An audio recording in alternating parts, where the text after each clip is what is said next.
My name is Syed Abdullah Zayed. I represent BASIS, Bangladesh Association of Software and Information Services, and I'm also the founder and CEO of Next Ventures. Next Ventures is a fintech company. Currently, we have 350 plus people, and we are serving 195 plus countries in the world. We have like 7 million monthly visitors in our platforms every month. So I think, which makes a beautiful case for me. And I'm very happy to have this topic today where we will be discussing about fostering an inclusive, open, safe and secure digital space. So I've made a small presentation. Right. So while I was going through the topic and going through the study elements, I realized when we talk about digital space, it's something that we get to use every single day of our life and every single moment, perhaps from the moment we wake up to the moment we go to sleep. Each and every moment, it's like somehow we are living in this digital space. Our life has become so digital now, right? Be it online banking, be it e-commerce, be it social medias, be it e-learning platforms, like booking a doctor, we are doing it online, telemedicines, everything, right? So that's why it's absolutely important to have an internet which is open, which is safe. And while having it open and inclusive, we also make it safe and secure. So I was going through some data in Bangladesh, what's the kind status it looks like, the digital space that we have currently. And the population that we have, 173 million population, among those populations, we have the internet user, 77 million internet users. So while going through this data, I figured out some interesting metrics. If we looked into the untapped market that we have, it's still 55%. Still, there are a lot of people in Bangladesh, I'm sure in all other countries, all the member countries as well, we haven't been able to achieve 100% inclusive internet and digital space. And another interesting data that struck me basically when I was going through the male to female ratio of those users, just right bottom side, if you look into the metrics, you will be seeing the female is the female ratio that we have, it's 34%, and the male ratio that we have, it's 65.8%, which means only 1/3 of our internet users are females and two-thirds are males, right? So all the brilliant points that we have been talking about, I think it has already came into different talking points about the gender issues, right? And about the accessibilities. And while I heard each of you speaking, I was thinking about those statistics and I was resonating with these statistics as well. So now, the question is what are the steps that we can take to have an open and inclusive digital space for all? Many brilliant points mentioned today. Out of those, I think there are a few from the slides that I would like to mention. I think one very important thing is to have affordable internet for the masses, right?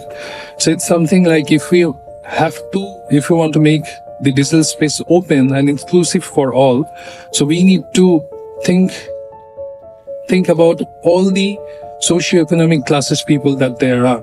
We even have to think about the people living in those areas where people cannot actually afford internet, right?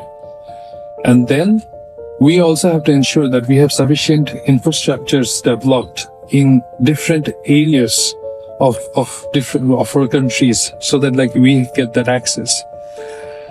And ultimately, one very important thing is to educate our people as well.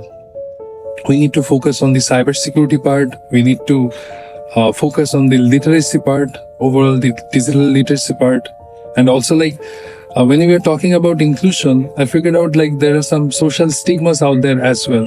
Still, there are areas in our countries where people, when people try to get access to internet in an early age, be it parents, be it neighbors, they don't accept it very openly.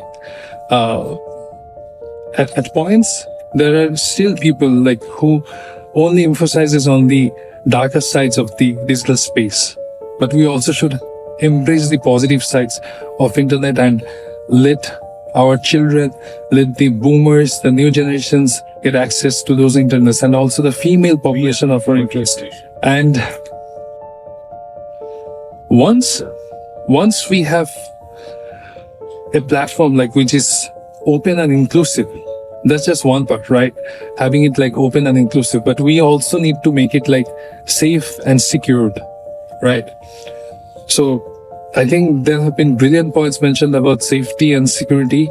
There are many such as like digital safety, cyber security, but from my point of view, what I have realized operating the company and like talking with a lot of our clients is like oftentimes the safety and security breaches on a very primary level, on a very basic level. I think we should emphasize on those and like ensure like we have proper digital education curricular system, especially like if we think about our textbook curriculums, right?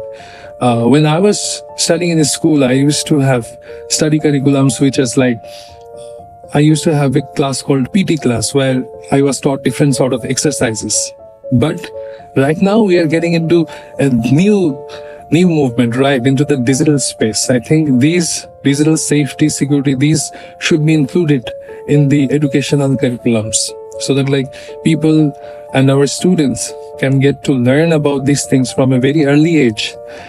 And when we're talking about cybersecurity and hacking doesn't only happen through some rat virus or some keyloggers. It can also happen through social engineering as well.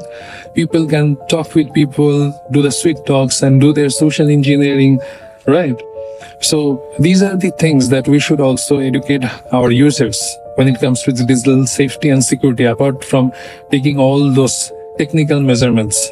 Right, because we can have all those technical encryptions that we require, but if someone gets social engineered, then nothing can stop that, right? So I think with these things, with the collective effort, I think we can absolutely build a digital space that can be inclusive and open, while prioritizing safety and security for all of our stakeholders. Thank you so much.